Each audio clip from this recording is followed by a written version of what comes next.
بسم اللہ الرحمن الرحیم۔ السلام علیکم ورحمۃ اللہ وبرکاتہ۔ فتح مکہ کے ایک روز حضور نبی اکرم صلی اللہ علیہ وآلہ وسلم ایک مکان کی دیوار سے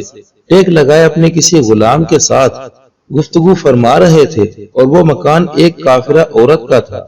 اس نے جب حضور نبی اکرم صلی اللہ علیہ وآلہ وسلم کی آواز مبارک سنی تو بغض و حسد کی وجہ سے اپنے مکان کی کھڑکیاں بند کر لی تاکہ آپ صلی اللہ علیہ وآلہ وسلم کی آواز مبارکہ اسے سنائی نہ دے۔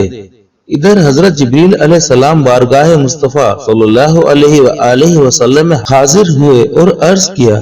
آپ صلی اللہ علیہ وآلہ وسلم جس مکان کی دیوار سے ٹیک لگائے کھڑے ہیں یہ ایک کافرہ عورت کا مکان ہے، اور اس مکان میں رہنے والی کافرہ عورت نے بغض و حسد سے اپنے مکان کی کھڑکیاں بند کر دی ہیں تاکہ آپ صلی اللہ علیہ وآلہ وسلم کی آواز اسے سنائی نہ دے، مگر اللہ تبارک و تعالیٰ فرماتا ہے چونکہ آپ صلی اللہ علیہ وآلہ وسلم کی پشت انور اس مکان کی دیوار کے ساتھ مس کر گئی ہے، اس لیے وہ نہیں چاہتا کہ اس مکان میں رہنے والے دوزخ میں جائیں۔ اے محبوب صلی اللہ علیہ وآلہ وسلم، اس کافرہ عورت نے اپنے مکان کی کھڑکیوں کو بند کیا اور ہم نے اس کی دل کی کھڑکیوں کو کھول دیا ہے۔ جبرائیل علیہ السلام کا یہ کہنا تھا کہ اس عورت کی اندر بیٹھے بیٹھے دل کی دنیا بدل گئی اور وہ بے قرار ہو کر باہر نکلی اور حضور نبی اکرم صلی اللہ علیہ وآلہ وسلم کے قدموں پر گر گئی اور مسلمان ہو گئی، اور سب کے دل سے کہا، اشہد ان لا الہ